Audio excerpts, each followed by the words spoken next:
Գյուրջան Կասկադ, հասանելի բնակարաններ 65 ամիս մարման ժամկետով։ Պարոն Նահապետյան, շնորհակալություն զեկույցի համար, դուք փաստացի զեկույց եք ներկայացնում մի ժամանակահատվածի համար, որ դուք չեք պաշտոնավորել, այլ ուրիշ նախագահ։ Ես ձեզ մաղթում եմ, որպեսզի աշխատանքի բարելավման շուրջ հաջողություններ ունենաք, որտեղ եթե ամեն ինչ լիներ լավ, մենք հիմա ուրիշ մարդու կլսեինք ստեղ ձեր փոխարեն։ Այս շատ կարևոր արձանագրում է։ Երկրորդը ես ուզում եմ շարունակել գործընկերներիցս մեկի բարձրացրած հարցը կապված կալանքի կիրառման հետ թարմ օրինակով։ Թեև ես թվերով շատ եմ խոսում դրա մասին եւ դեռ կխոսեմ, ցույց տալով, որ կարծես թե դա վերածվել է միջդատական պատժի գործիքի կամ նախաքննության ժամանակ ցանկալի ցուցմունքներ կորզելու գործիքի, բայց ես մի կոնկրետ դեպք եմ ուզում հիմա ասել։ Մի քանի օր առաջ ձերբակալվել է մի բժիշկ, որը ըստ մամուլի հրապարակումների եւ եթե սխալ է, խնդրում եմ ուղղեք, մեղադրվում է ապօրինի վարձատրություն ստանալու մեջ։ Ես հիմա կարդում եմ քրեական օրենսգրքի այդ հոդվածը, որի մեջ սանկցիան սկսվում է տուգանքից, այսինքն 10-նապատիկից 30-նապատիկի չափով։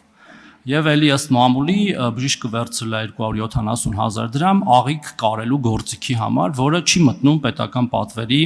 գումարի մեջ եւ իր հանցանքը ըստ էության կայանում է կամ ՀԴՄ չտպելու մեջ, որտեղ գումար ա վերցրել, կամ հիվանդանոցը ՀԴՄ չի տպե, կամ այդ գումարը պետքա պացիենտը պարզապես վճարեր այդ վաճառող կազմակերպությանը եւ բերեր տար բժիշկին, որ վիրահատության ժամանակ տեղադրվեր։ Հիմա բժիշկը դուք հայցել եք կալանք եւ բժիշկը կալանավորվել է 2 ամսով։ Ես հիմա չեմ ուզում դատարանի որոշումը բանանը դնել կասկածի տակ, ինձ հետաքրքիր է, ինչի եք դուք հայցել կալանք այս դեպքում, որտեվ միշտ կարելի ասել, դե մենք հայցել ենք դատարանն էլ արժանահավատակ գտել եւ տվել է այդ կալանքը, բայց ինձ հետաքրքիր է, ինչի է քննիչը այս դեպքում, երբ որ պոտենցիալ դատարանը կարա դատապարտի այս մարդուն օրինակ 10-նապատիկ կալանքի, հայցե կալանք եւ այդ մարդը հիմա կալանքի տակ է։ Շնորհակալություն։ Շնորհակալություն, պարոն Թորոսյան։ Ես ձեր կողմից նշված դեպքին չեմ ցանկանում խորությամբ անդրադառնալ, քանի որ այս բանի նախաքննություն է իրականացվում այդ դեպքով։ Ես միայն կարող եմ նշել, որ ունենք հանցանքի մասին հաղորդում ներկայացրած անձ, ով նշված հաղորդմամբ հայտնել է, որ բժշկի կողմից իրենից պահանջվել է ապօրինի վարձատրություն վիրահատության դիմաց։ Մնացած մասով քննություն է կատարվում այդ նախաքննության շրջանակներում, այդ թվում նաև ձեր կողմից նշված վարկածապարտադիր քննության առարկա կդառնա եւ հանրությունը կիրազեկվի նաև նախաքննության արդյունքների վերաբերյալ։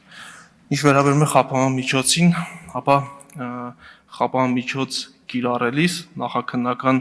մարմինը չի կարող առաջնորդվել միայն տվյալ հոդվածի սանկցիայով։ Խափանման միջոց կիրառելիս կամ միջնորդություն ներկայացնելիս նախաքննական մարմինը գնահատում է այդ բային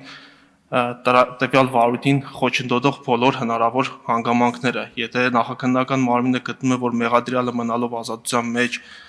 հնարավոր է խոչընդոտի քերեական վարույթին, այդ թվում օրինակ վկաների վրա ազդեցություն ունենալով, այդ թվում գործի նյութերը թաքցնելով կամ ոչնչացնելով, ապա նախաքննական մարմինը այդ կալանքի միջնորդությունն է ներկայացնելու դատարան։ Ձեր կողմից նշված դեպքով այդ միջնորդությունը ներկայացվել է հենց նաև խոչընդոտելու հավանականությունը հաշվի առնելով եւ դատարանը ամբողջությամբ բավարարել այդ միջնորդությունը 1 ամիս ժամկետով կալանքը որպես խափանման միջոց է կիրառել, եթե չեմ սխալվում։ Շնորհակալություն։ Համեցեք արձագանք։ Պարոն Նահապետյան, այդ ամեն ինչը հասկանալի է, բայց դրան գործիքներ կան, էլի, վստահ եմ քրեադատավարական օրենսդրության մեր, օրինակ փաստաթղթերի բռնագրավում, պաշտոնավորման կասեցում, չգիտեմ, ընդհանուր մինչև տնային կալանք, դիցուք թեև տնային կալանքն էլ հասկանալի չի, եւ այդ մյուս դեպքերը, ասենք քննությունից խուսափելու փորձեր եղել է, թե չի եղել, կրկնակի հանցագործության փորձեր եղել է, թե չի եղել, այդ ազդեցությունը ոնց է գնահատվել, որ հաստատ ազդելու է, այդ մարդը արդյոք ունի քրեական անցյալ, ռեցիդիվիստ է, որ այնց ամեն օր ինչ որ քրեական հանցագործություն է իրականացնում, որ քննիչը գնացել է այդ քայլին։ Եվ երբ որ մենք նայում ենք վիճակագրությունը, վերանալով այս կոնկրետ մի դեպքից, հա, այդ մի դեպքը պարզապես թարմ էր, տենց օրինակ բերեցի։ Ստացվում է, որ մենք ունենք, էլի եմ ասել ու ասելու եմ, ավելի շատ կալանավորված մարդ, քան դատապարտված։ Դա խոսում է նրա մասին, որ կալանքները անհամաչափ են օգտագործվում եւ չարաշահվում է այս ինստիտուտը։ Խոսքը դրա մասին է եւ միայն այս կոնկրետ դեպքի մասին չի։ Շնորհակալություն։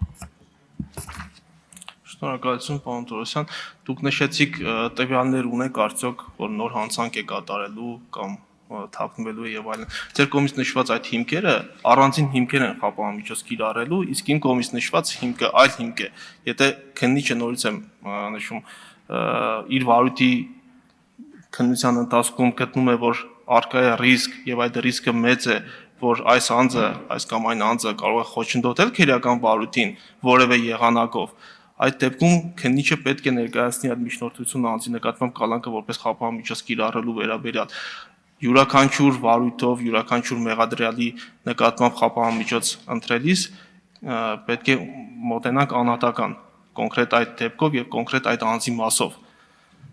Եթե տվյալները բավարարում են, որպեսզի այդ խափանմիջոցը կիրառվի կալանքը, ապա քննիչը պարտադիր այդ միջնորդությունը ներկայացնում է դատարան եւ դատարանը քննարկում է հիմքերը կան թե չկան, այսինքն նաեւ ասում է դատական այս վերահսկողության մեխանիզմով։